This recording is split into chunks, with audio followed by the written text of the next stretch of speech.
This call is now being recorded.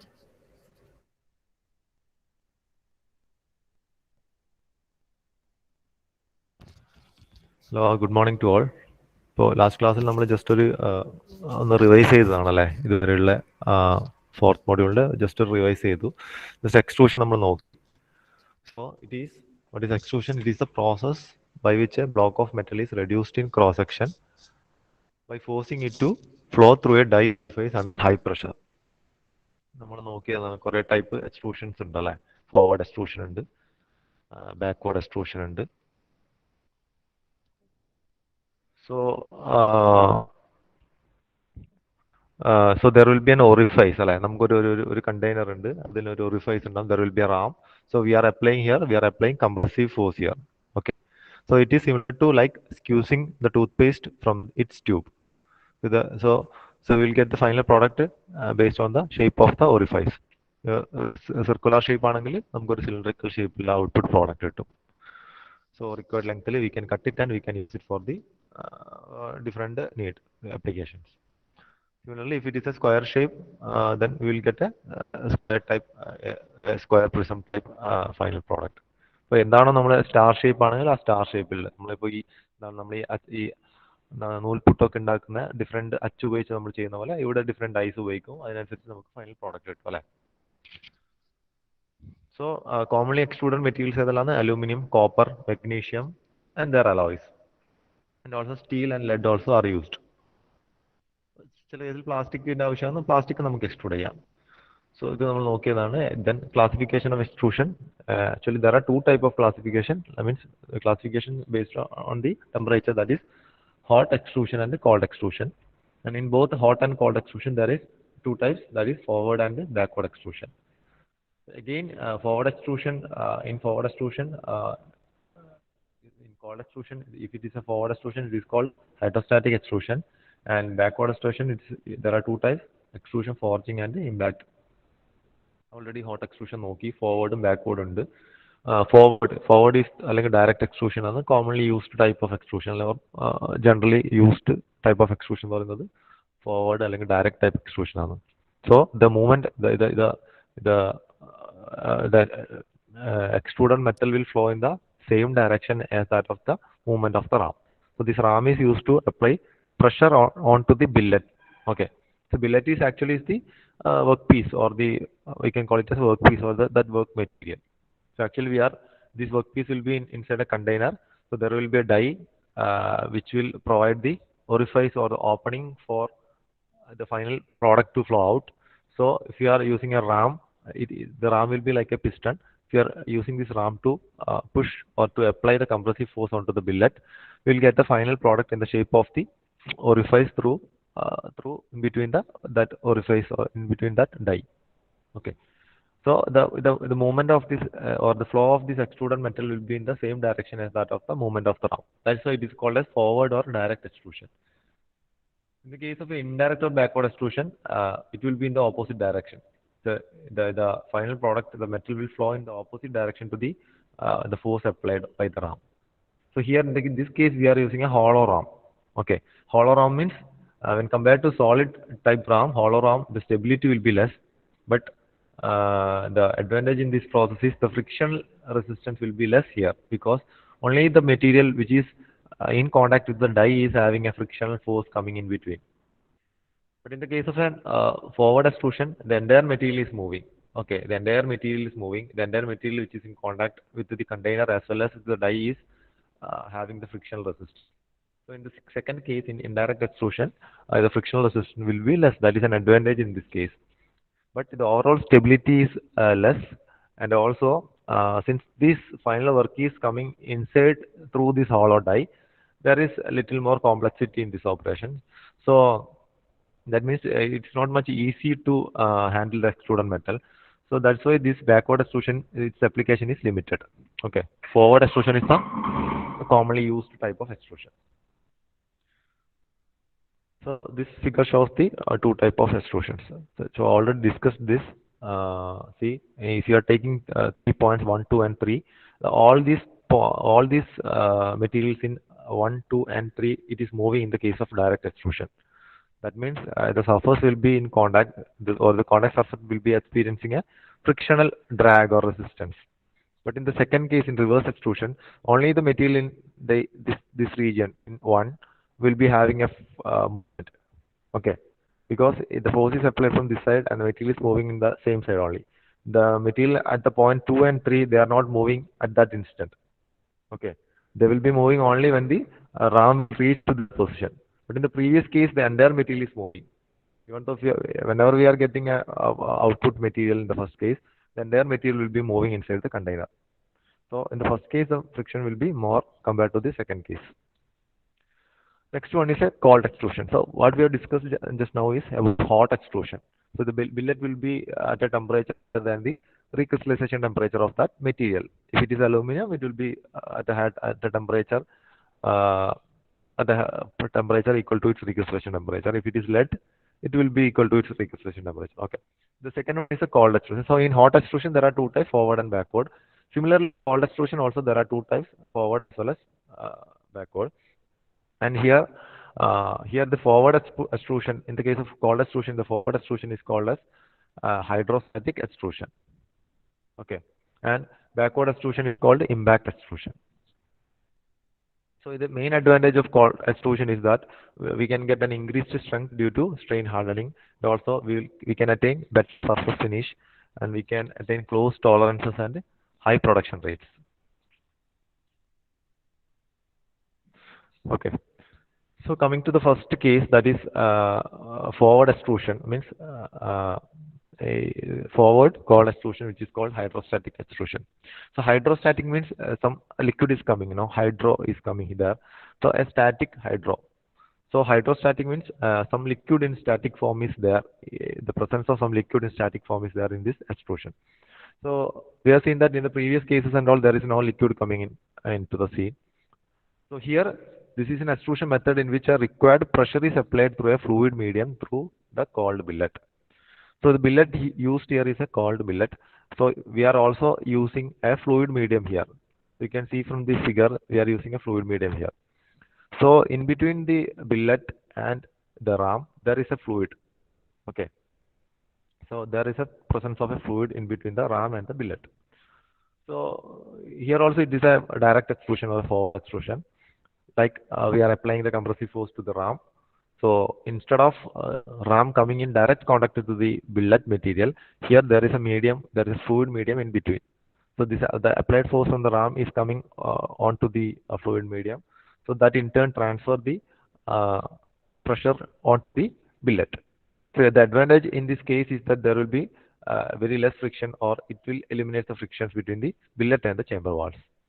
So the presence of this fluid inside the extrusion chamber, it completely eliminates the friction between billet and the chamber walls. Okay. So the problem coming here is that some specialized equipments and tooling and higher setup time is required for this, because we are using a fluid medium. There are chances of leakages and all. So that precise setups is, or specialized equipment is required for this hydrostatic extrusion process. Okay.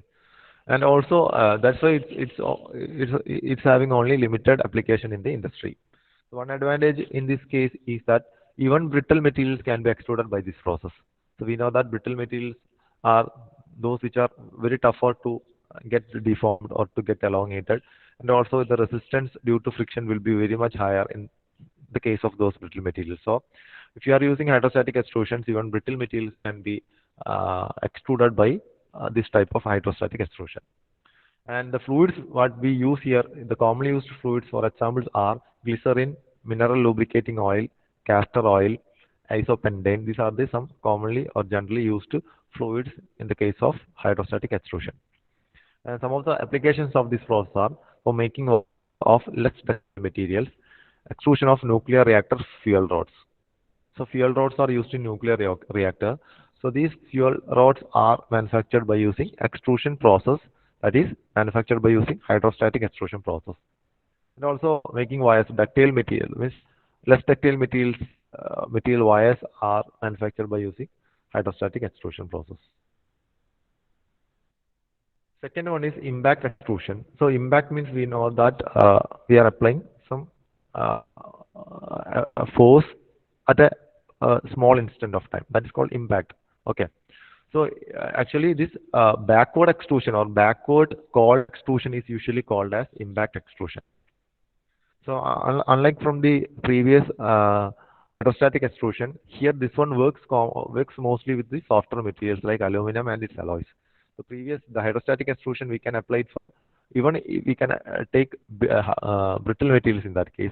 But here impact extrusion we can go for only softer materials. So here also there is a punch and die arrangement. So this is a vertical arrangement of punch and die. The billet is kept on the die as shown in the figure, and the force is applied by using the punch. Okay. So punch then allowed to strike the billet against the die. Due to the impact, the metal is extruded through the gap between the punch and die. So sufficient gap is provided between the die and the punch in order to flow the extruded materials as per the required dimensions and all. The extruded metal flows out in the direction opposite to the movement of the punch, and hence it is called backward extrusion. So we can know that why it is called a backward extrusion. So in the previous case, it is called forward because whichever directions we are applying the force, the same directions we are getting the final product. But in impact extrusion, we are applying the force from vertically. This arrangement is a vertical setup. So we are applying the force downwards by using a punch. So sufficient gap is provided in between the die and the punch according to the dimensional requirements. So whenever we are applying the compressive force, we are getting the metals. This metal is flowing in between gap provided in the opposite direction. That's why it is called a backward extrusion. Then one more type of extrusion is called extrusion forging. So it is also a cold extrusion. It's also a type of cold extrusion, and it is much similar to impact extrusion because in a minute time period we are applying the force. So the difference, how it differs from impact extrusion is that here the side walls are much thicker than their height, much thicker, and their height is smaller. So you can see from the figure that in the previous case the height is much larger and the side walls are much thinner. So here side walls are much thicker and the height is small. So the final product what you are obtaining is as shown in the figure, the black colored product you can see here. So here also a die and punch does the work as shown in the figure. The punch comes down and hits the billet kept on the die, thus forging some metal between the die and the punch. The remaining metal is extruded through the clearance between punch and side walls of the die. This backward extrusion process produces directly usable products during each extrusion cycle. But it just got only a limited application, like it's limited to smaller sizes and for non-ferrous alloys only. So ferrous alloys or steels we can't take it for extrusion forging. Only non-ferrous alloys can be taken. Also, it is limited to smaller sizes only. Okay, so extrusion forging is a type of cold extrusion, and it is similar to the impact extrusion, but the side side walls are much thicker and the height is much smaller. Okay. Next one is metal flow in extrusion. So that this is here we are talking about the mechanics of the metal flow in extrusion process. So we know that the flow of metal or the flow of the metal means flow of the arrangement of the grain size such influence on the quality of the properties of the extruded product. So here the metal flow pattern in extrusion, as in our forming process, it is because of its influence on the quality and property of the extruded product. So here the material flows in a longitudinal direction. It is similar to an incompressible fluid flow in a channel. So നമുക്കൊരു ചാനലിൽ കൂടിയുള്ള ഒരു incompressible means ഒരു liquid flow ചെയ്യുന്ന similar ആയിട്ട് തന്നെയാണ് ഇവിടെ എക്സ്ട്രൂഷനിലും ഇത് ഫ്ലോ ചെയ്യുന്നത് മെറ്റൽ ഒരു സെമി ഫ്ലൂയിഡ് ഷേപ്പിലായിട്ടായിരിക്കും അത് ഫ്ലോ ചെയ്യുന്നത് അല്ലേ. Okay, so the material flow longitudinally much like an incompressible fluid flow in a channel. Thus extruded product have an elongated grain structure. Okay, അപ്പോൾ ഒരു ലിക്വിഡ് ഫ്ലോ പോലെ അത്രയും smooth ആയിട്ടുള്ള flow ആണ്. So here the grain structure will be in an elongated structure. Okay, so grain will be having an elongated structure. So also if this metal flow is not proper in the extrusion process, it will affect the quality of the product, it will create certain defects in extrusion. So improper metal flow during extrusion can produce various defects in a product. So a common technique for investigating the flow pattern is to cut the round billet lengthwise. So നമ്മൾ ഇത് എങ്ങനെയാണ് ഇത് മനസ്സിലാക്കാൻ വേണ്ടിയിട്ടുള്ള ഒരു മെത്തേഡാണ് ഇവിടെ പറയുന്നത് അല്ലെ. സോ ഒരു ടെക്നിക്കാണ് പറയുന്നത് എന്താണ്. In order to investigate the flow pattern, the one common technique is to cut the round billet. For example, if you are considering a billet, we are cutting it in across cross section. Cutting the round billet lengthwise, okay, across the cross section in half and mark one face with a square grid pattern. So as you can see from the figure, a square grid pattern is drawn on this cutout billet. Okay. Now the two halves are placed in a chamber together and are extruded. Okay. അത് വെച്ചിട്ട് എന്താ ഇതിനെ extrude ചെയ്യാൻ വേണ്ടി തുടങ്ങും. So the figure shows a typical flow pattern obtained with this technique for the case of direct extrusion with the square dies. അപ്പോൾ നമുക്ക് ഇവിടെ കാണാൻ വേണ്ടി പറ്റും the 3A, B, C, 3 figures you can see. So in figure also marked a region called dead zone. That means the material in that dead zone is not at all moving. So that dead zone is different in all the figures. So there are three cases. One, flow pattern obtained at a low friction or in indirect extrusion. If the extrusion is an indirect extrusion, or if the extrusion is an indirect extrusion, or if the friction is very less, the flow pattern obtained will be as in the first case. Then pattern obtained with high friction at the billet chamber interface. If the friction between the billet and the container is high, then we will get a dead zone area there, because there will be some volume of material which is not at all moving, which are not at all deforming. So that particular volume or that particular area is called dead zone.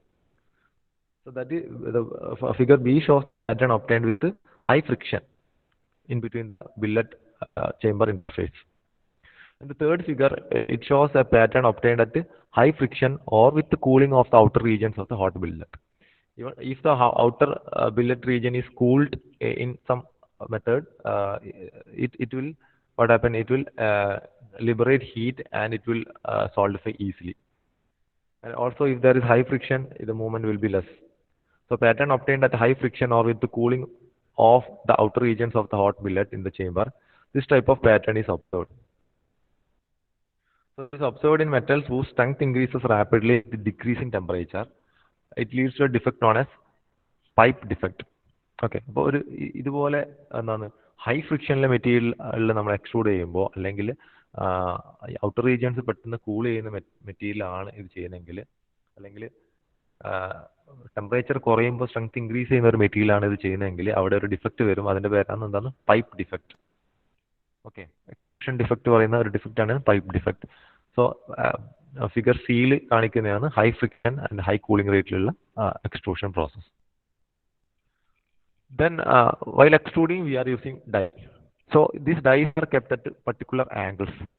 Means these dies are providing the orifice for the movement of the final product, movement of the material. Die interface final product move. So this orifice, for this orifice there will be an angle by which a die is out. See, you can see that here this is the billet and this is the final product, and gray color is the die. So this die it is having a particular angle. Okay. In this case it is represented by alpha. If the value of alpha is 0, the die will be like a horizontal.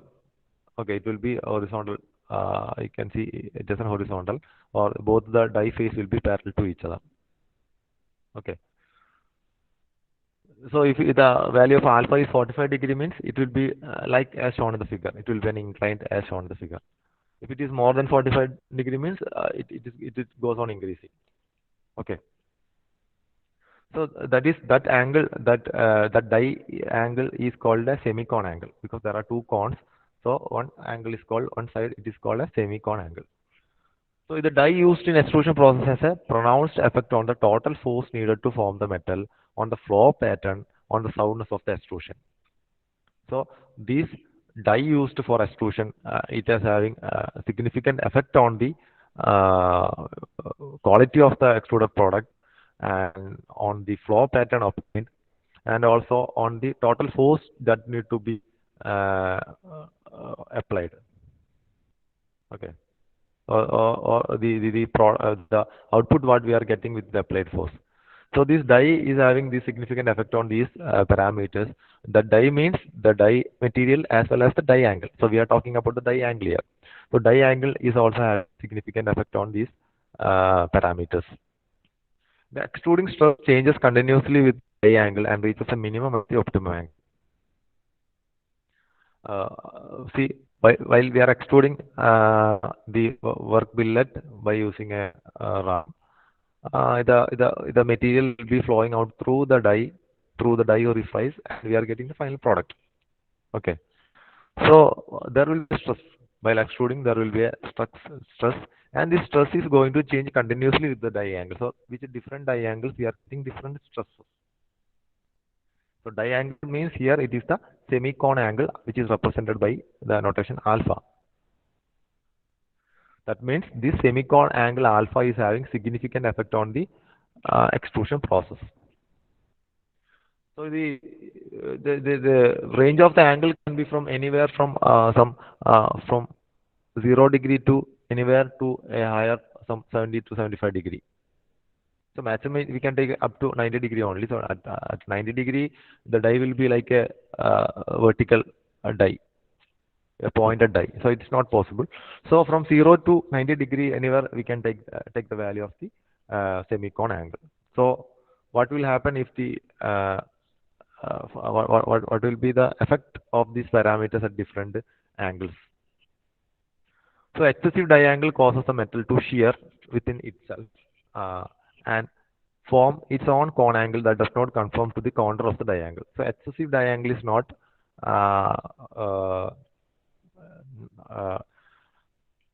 not advisable.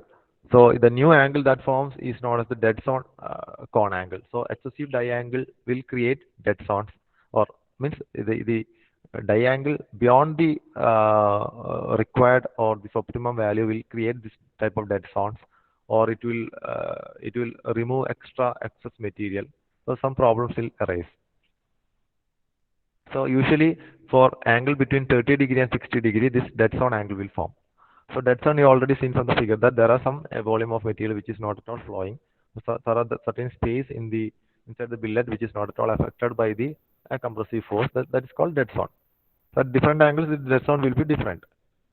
So for semicon angle from 30 to 60 degree, we can see this type of dead zone, or this type of dead zone will form in between 30 and 60 degree. But what happens beyond 60 degree? If the semicon angle is beyond 60 degree, the die acts like a cutting tool and shaves the billet off. Okay, it will act as a cutting tool, as you can see from the figure here. The first one is less than 30 degree. So always less than 30 degree cutting, this die angle is advisable. Okay, less than 30 degree is advisable, but there will be shear. Okay, because the entire billet is coming in contact with the die surface, so there will be frictional resistance. The shear will be higher. Okay. In the second case, the angle is between 30 and 60 degree. So that is alpha is that is semicon angle is between 30 and 60 degree. That means there is a chance of producing dead zones there. Okay, that is in some phase the material is not at all coming in contact with the die, or those material at that region is not at all flowing. So flow is taking place in those area which is those volume which is shown in the figure. So that is the second case. And the third case, if the value of alpha, the semicon angle is higher than 60 degree, what is happening? Instead of moving through the orifice, the material will be shaved off and it will be moving in the opposite direction, as you can see from the figure. So the third case, it is alpha greater than 60 degree, not less than 60 degree. It is alpha greater than 60 degree. So the third figure, the movement, the flow of the material will be, as you can see from the figure. So there are basically three interacting parameters in the case of extrusion. One is like that is they are ideal deformation. So we need to get an ideal deformation. Okay. Second one is shear resistance. For different angles, this will be different. This ideal deformation will be different. The shear angle will be different, and the friction loss will be different. Some cases the friction loss will be more, some cases it will be less. So what is the diangle required for the different or how the diangle is going to affect these three parameters? The first case, in ideal deformation factor, it involves only the power required to reduce the diameter of the billet. So the ideal deformation is nothing but it involves the power what we are giving or the power required to reduce the diameter of the billet. Actually, what we are doing, we are reducing the diameter of the billet, means it is having a suitable diameter. So we are reducing it into a different diameter, smaller diameter, through by making it to pass through a orifice. So the ideal deformation factor involves only the power required to reduce the diameter of the billet. So the variation of this power is only a little with changes in the semicone angle. That means there is only a minute or small effect of this diangle for this deformation or for this power requirement. Okay, that is a variation of this deformation is only little with the changes in the semicone angle. That is, there is no significant effect on that. Second case is shear resistance parameter. So shear resistance arises based on the force needed to produce the specific amount of the distortion. Okay, the shear resistance parameter is determined by the force needed to produce a specific amount of distortion. And what is happening here? And it increases as the semicone angle becomes larger. So this shear resistance parameter is goes on increasing when we are increasing the semicone angle. So we need to find out the optimum value at which we have to the optimum value of the diangle at which we will get an a quality extruded product. So in the first case, in ideal deformation, there is no only a little that is the variation is only very little with respect to the change in semicone angle. But in the case of shear resistance parameter, it is determined by the force needed to produce a specific amount of distortion, and it increases as the semicone angle increases. It increases with the increase in semicone angle. The third parameter is the friction. Okay. So this friction depends on the contact surface. The friction depends on the contact contact surface between the die and the wall. Okay. So with a small semicone angle, the contact between the die and the billet is large, as you can see from the first figure, because the alpha is less than 30 degree. That is a small semicone angle. There is we can see the entire die is in contact with the billet. Okay. So with a small semicone angle, the contact between the die and the billet is large, and therefore the friction losses are large. Okay. But as the angle becomes larger, the billet contact area and friction loss decreases. So you can see from the second figure that as the alpha is increasing beyond 30 degree until 60 degree, we can see that they are creating some dead zones. That is the contact between the die and this billet is only very less. That means friction will be, or friction loss is decreasing. So for any one set of friction and reduction conditions, an optimal semicone angle can be arrived at. Okay. So that is our objective to arrive at a optimum semicone angle in order to get a quality extruded product. Okay. So these are the three parameters, and how these three parameters is affected by the semicone angle is given here. Next one is the different extrusion defects what will come across while we are doing the extrusion or while we are extruding the material. First one is center cracking. The central portion of the extruded product may develop cracks.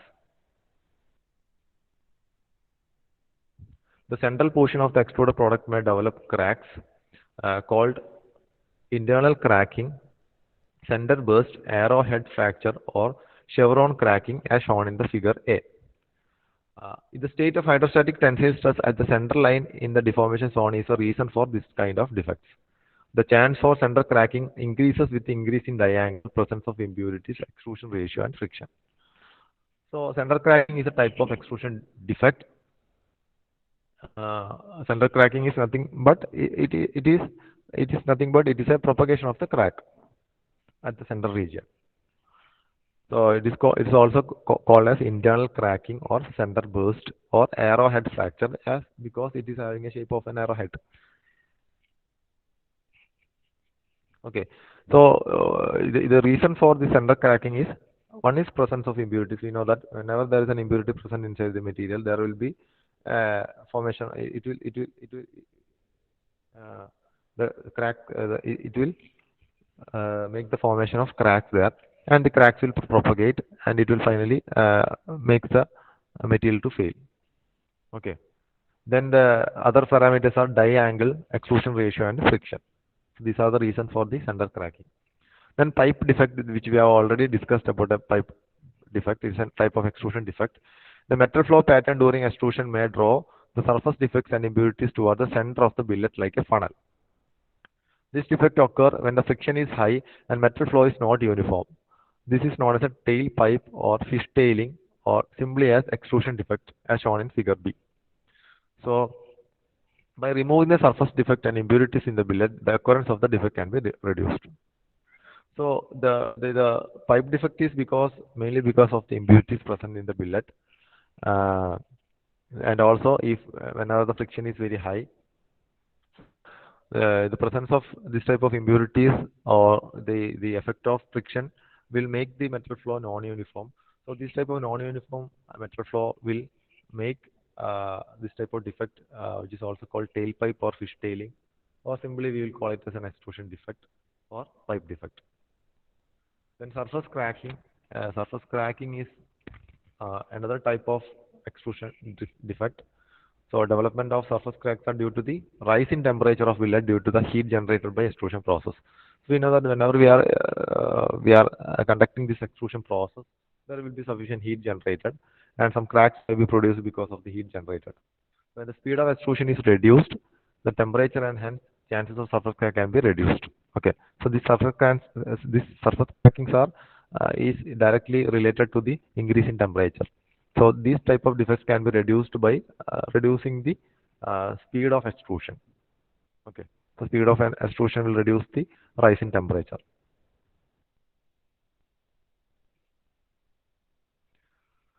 So these are the different types of defects coming under extrusion. And next topic is drawing operation. That is another type of uh, metal forming operations like extrusion and forging. Uh, so in the next class, we will be discussing about the different drawing operations. So there are different types of drawing operations like wire drawing, bar drawing, tube drawing, then deep drawing operations and all. That we will be discussing in the next session.